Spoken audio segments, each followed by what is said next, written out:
Well, why do you not have any clothes on? Because I'm hot.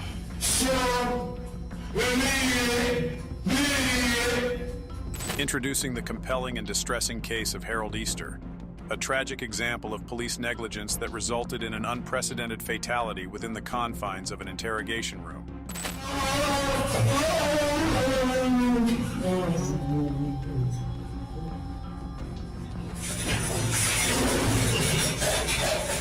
This incident is distinguished as the sole occurrence in which a suspect has lost his life due to an intoxication overdose while under police custody. On the fateful day of January 23, 2020, law enforcement authorities apprehended Harold Easter following an alleged observation of him engaging in illicit substance-related transactions. As Harold brought his vehicle to a halt, the officers swiftly approached with an alarming urgency, wielding their weapons, driven by the intent to uncover his attempt at concealing the evidence in a profoundly shocking manner. Not that I saw that.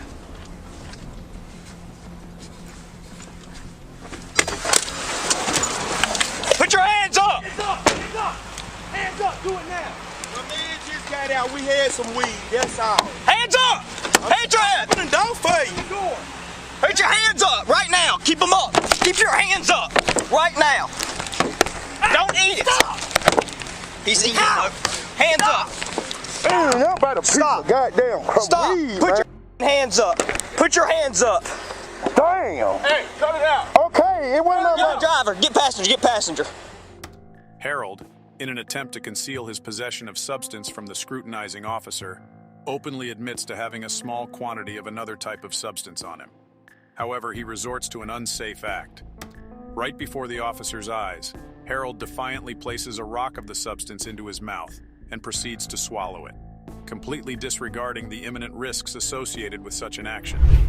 It is vital to emphasize that even the slightest consumption of this substance can pose serious health hazards. In Harold's case, the amount he ingested proved fatal. Given the gravity of the situation, it was compulsory for the officers to swiftly summon medical assistance and promptly transport him to a hospital for urgent treatment. However, regrettably, instead of promptly attending to Harold's well-being, the officers made the misguided decision to detain him without seeking immediate medical intervention, thereby subjecting him to excruciating hours of suffering.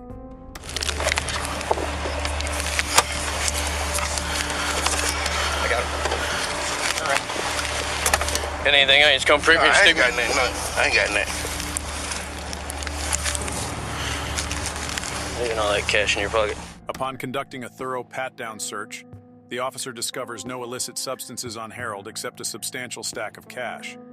However, a subsequent examination of Harold's vehicle reveals a considerably more significant discovery. The search yields a load of incriminating evidence that surpasses the initial expectations. I think. So you see that baggie? He pushed this baggie in this cup, and I'm not sure what was in the bag, but it made the drink black. He was crushing up part of his crack. He didn't get all of it though, but that's what he was doing while I was fighting for his hands. But we probably got an 8-ball down here. This is gonna be part of the crack he was crushing when I was dealing with him. And here's another baggie located in front of the driver's seat. Following a meticulous search of Harold's vehicle, the officers successfully recover approximately 3.5 grams of one and approximately 1 gram of another substance, in addition to the stack of cash found in Harold's pocket. Although the quantities seized may not be deemed substantial in the realm of large-scale operations, it is essential to note that the presence of such illicit substances is still subject to legal consequences. Harold maintains his innocence regarding any intent to distribute these substances. He adamantly asserts that his involvement was limited to personal consumption, suggesting that he had merely indulged in a casual smoking session with a friend. While the quantities discovered might not align with the stereotypical image of a dealer, it remains within the view of the legal system to investigate and evaluate the circumstances surrounding the possession and potential distribution of controlled substances. I ain't had nothing but to smoke a little rock with, that's all. Smoke me a rock, that's all. Open your mouth, stick your tongue out. It's gay, man. Open your mouth, stick your tongue out. Lift your tongue up. Keep your mouth open. I don't got nothing in my mouth, that's what I tell you. Both Harold and the officer demonstrate exemplary conduct throughout their interaction, treating each other with respect and maintaining a calm demeanor. However, it is crucial to acknowledge that the law enforcement personnel are aware of the fact that Harold has ingested a substantial quantity of a fatal substance, a perilous act that necessitates immediate attention. Instead of prioritizing his well-being, the officers confine Harold inside the patrol vehicle and leave him unattended for an alarming duration of over 10 minutes before eventually transporting him back to the police station. During the drive, noticeable changes in Harold's behavior begin to manifest. He becomes increasingly talkative and excitable, exhibiting the initial signs of the substance taking effect. By the time they arrive at the station, these effects have become even more pronounced, presenting a stark contrast to his demeanor mere moments prior to the initial arrest. It is concerning to observe such a stark transformation in Harold's speech and demeanor, emphasizing the pressing need for the authorities to have taken swift action to ensure his safety and well-being, in light of his ingestion of the dangerous substance. Let you swing your arms around, stand still. Yeah, okay. Sit down. Man, this is crazy. Why would y'all do a man like me like this when y'all know I can't harm y'all? If I sit down, it's gonna hurt. Here. In about 5 minutes, I'm gonna come back and get you. You sure, man? Listen. Okay. We're gonna take that in. Okay. So I can't stand up. Stand up, man. Okay. Cause he got stuck, man. That's why I said, okay, I ain't doing that to y'all. I'm saying, you're gonna hurt yourself. Oh, yeah. I can take my shirt off. Yeah, do that. Let me favor. I got hot. Grab me all your jewelry, man. What jewelry? Your earrings, tongue ring, whatever you got. I ain't got no tongue ring. You need some earrings? Oh. Even an untrained observer would quickly distinguish that Harold is exhibiting clear signs of being under the influence. His heightened level of talkativeness, restlessness, and disregard for his surroundings are blatant indicators of his altered state. The officer, having interacted with Harold throughout the process, should have been more accustomed to these telltale signs, recognizing that something was wrong. However, whether due to oversight or dismissiveness, the officer fails to acknowledge the significance of Harold's behavior, potentially attributing it to him being perceived as just another junkie from the streets. The officer's lapse becomes more pronounced when he neglects to notify the medical staff about Harold's condition, even though there are visible indications of his heightened body temperature, evident by the removal of his hoodie and shirt. This act suggests the possibility of increased body heat, which can be a serious medical concern. Instead of promptly addressing this worrisome development and ensuring appropriate medical attention, the officer leaves the interrogation room, leaving Harold unattended. The officer's failure to recognize and act upon the apparent signs of Harold's intoxication, along with his lapse in seeking medical assistance despite the apparent physical symptoms, raises significant concerns about his handling of the situation and his duty to prioritize the safety and well-being of individuals under police custody. I ain't did that. Say goddamn you pulled on, cause I ain't had no license. I don't know how the you know it was me driving the motherfucking car. Goddamn, anybody driving the goddamn car. Despite the audio quality of the interrogation recording being less than optimal, Harold's demeanor and tone provide sufficient clues to determine the unfolding story. Currently, he is experiencing the initial effects of the substantial dose he consumed. However, as time progresses, the dangerous consequences of intoxication will begin to manifest. Regrettably, the footage from this interrogation captures all 4 stages of this distressing process, tracing a course from his current state to heightened paranoia and distress, ending in seizures and loss of consciousness. Shockingly, throughout this distressing ordeal, no medical attention is sought or provided to Harold. The absence of any medical intervention is deeply concerning, given the life-threatening risks associated with intoxication. As Harold's condition deteriorates, it becomes increasingly imperative for the authorities to recognize the gravity of the situation and promptly summon the necessary medical assistance. However, the footage portrays a disturbing disregard for his well-being, highlighting a failure on the part of those responsible for his custody and care. The absence of any action to address Harold's escalating symptoms emphasizes a systemic failure that compromises his safety and leaves him without the essential medical attention he desperately requires. Let me get some water, man. I'm trying to be suspended. I just want to piss.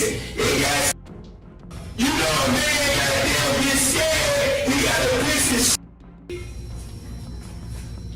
I got to piss. I got scared a little bit. But y'all want to let me die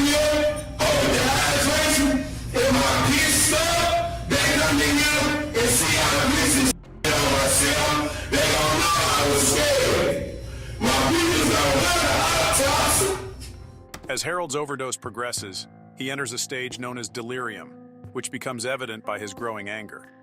Specifically, it appears that he is experiencing excited delirium, characterized by heightened activity, paranoia, an increase in body temperature, and incoherent screaming and shouting. The frustration and anger he expresses may also be from the fact that since his arrest, he has repeatedly requested access to water and bathroom facilities, yet his requests have gone unanswered. In response to this neglect, he yells out, questioning about his life, a chilling statement that will soon prove to hold a greater significance than Harold himself could have anticipated. Harold's desperate appeals for basic necessities and his plea not to be left to his fate take on an alarming tone. The disregard for his requests, combined with the escalating symptoms of his overdose, paints a grim picture of the dire circumstances he finds himself in. The gravity of his situation becomes increasingly apparent, stressing the urgent need for medical intervention and highlighting the consequences of neglecting the well-being of individuals in custody. I know y'all, but I don't need it, man. Fuck it, man. I got a whole blade. You see what's in my car? I don't care for my together or I need what it is. The more I got around, get them on my way. I ain't no one about one shit. You get them all, you ain't gonna worry about it no more. They ain't devil, I ain't no devil. I'm a motherfucker, goddamn rebel with this. So, can I please get some more? They gon' do it and see how piss and shit on myself. I was scared and I died of dehydration. And my pieces got stuck in me. It is hot in here. I put a back on, my t-shirt, back on the other door, and let me get warm. You give me some water, some milk, some juice, whatever, I don't try to sauce. And I don't eat pork. Sarge, Mr. Mike Joseph, I don't know the rest of y'all name, but I know the D's, I know the Green, I know all of them. And they know. They gon' tell y'all. Let me get some water and peace. My peace got shut. I got hydrated. That shit ain't went up in some rock. Y'all know I get hot. I get hot. But why do you not have any clothes on? Man, because I'm hot. And we sit and I'm gonna put my back on. I'm with it's back on. No, it's back on. When you come and put the cups. Let me get some water, man. That's all I'm saying. I ain't trying to do shit. You want water? You want some bad? What are you trying to do? It's like, I want some water to get it back out because it got stuck. My piece.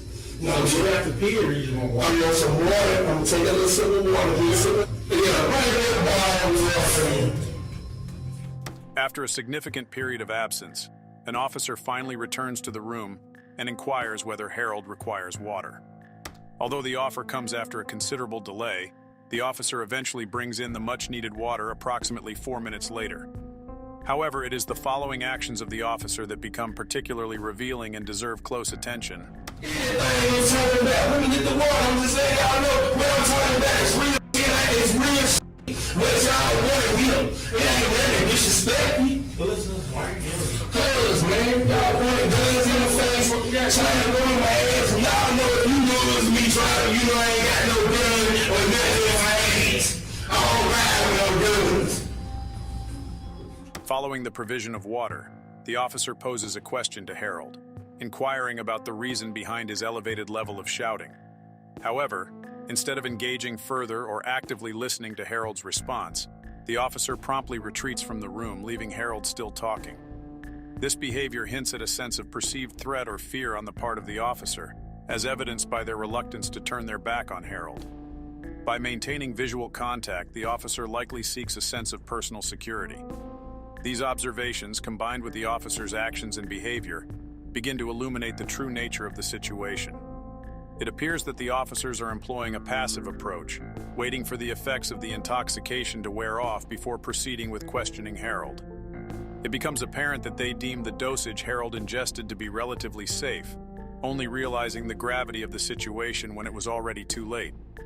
The arresting officer, who witnessed the size of the rock Harold consumed, should have recognized the potential dangers associated with such a dosage. However, this realization seemingly comes too late, leading to a delay in providing the necessary medical attention and intervention. The emerging narrative suggests a concerning disregard for Harold's well-being, with the officers prioritizing their own perceived safety over the immediate health concerns posed by the overdose. This oversight emphasizes the critical importance of active measures in evaluating and responding to potential medical emergencies, even if the risks are initially underestimated. I can see y'all dealing with you. I ain't no rat.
As Harold's condition deteriorates further, he enters the initial stage of intoxication, characterized by shaking and pre-convulsive moments.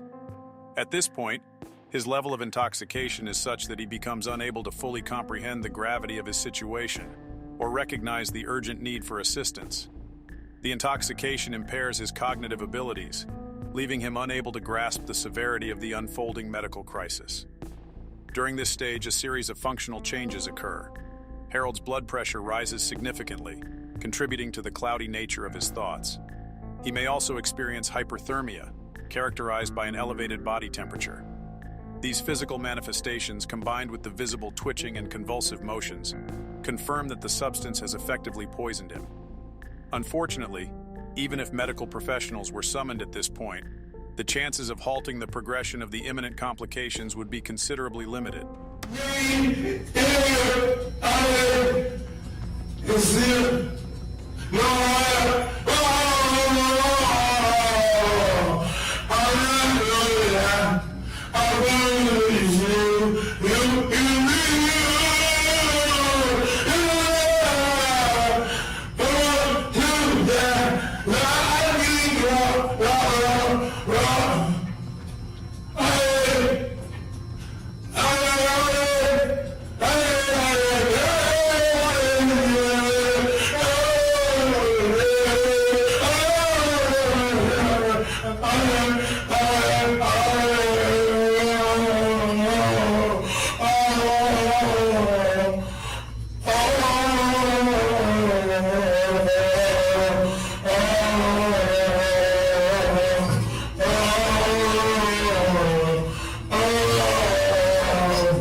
recurrence of a seizure marks the critical stage of toxicity, signifying a severe deterioration in his overall health. During a seizure, his body undergoes intense convulsions, causing a loss of muscle control. As a result, the oxygen supply to his brain and vital organs may be compromised, leading to further complications. The impact of such intoxication on Harold's body became increasingly evident, with the potential for irregular heart rhythms and skipped beats further endangering his well-being. The seizures and their escalating intensity illustrate the severity of the situation. Following the initial seizure, Harold lies motionless on the table for approximately 2 minutes before collapsing to the ground, where he experiences multiple subsequent seizures, each more aggressive than the previous. Distressingly, Harold spends almost 10 minutes in this stage 3 of intoxication, during which he continues to endure violent convulsions, persistent vomiting, and hyperventilation. It is crucial that the officers, upon recognizing Harold's dire state, promptly attend to him, ensuring his safety and taking the necessary steps to alleviate his suffering and diminish the life-threatening risks associated with overdosage.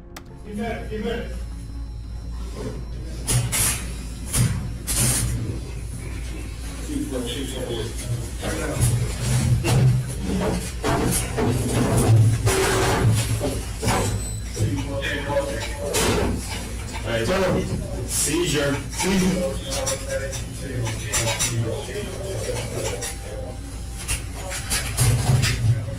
The tragic outcome of Harold Easter's case resulted in profound grief and loss for his family.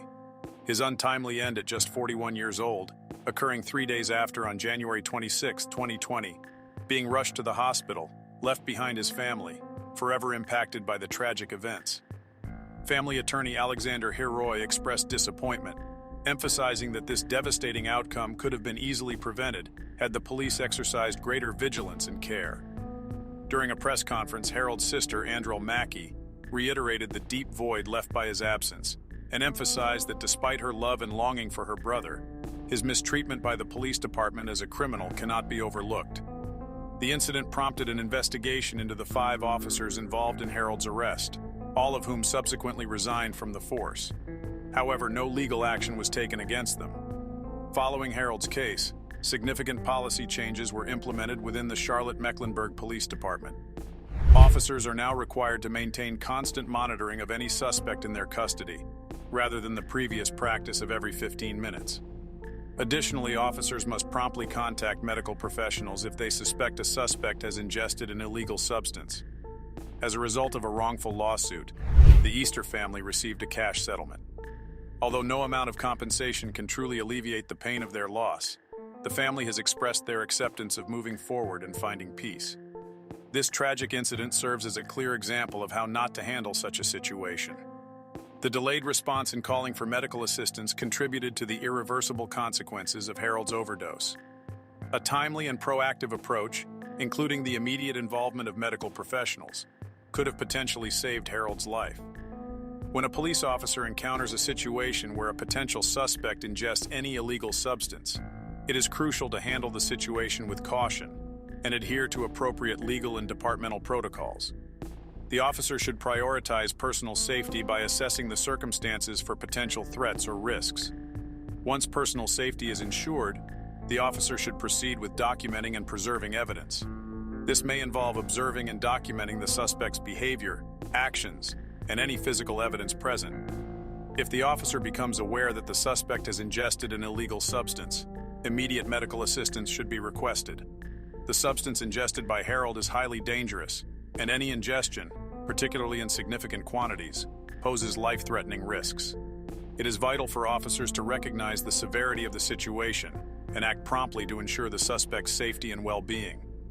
Negligence or failure to provide immediate medical attention, as demonstrated in Harold's case, can have tragic consequences. It is essential for law enforcement agencies to train officers on appropriate procedures for dealing with individuals who have ingested illicit substances. This training should emphasize the importance of quick medical response, given the potentially life-threatening nature of substance ingestion. By following proper protocols, officers can help prevent similar tragedies and ensure the safety and welfare of suspects in their custody. As we delve deeper into the mysteries and uncover the truth, your support drives us to keep investigating the unknown. Don't miss out on our upcoming discoveries. Hit subscribe and join us in unraveling the enigma together.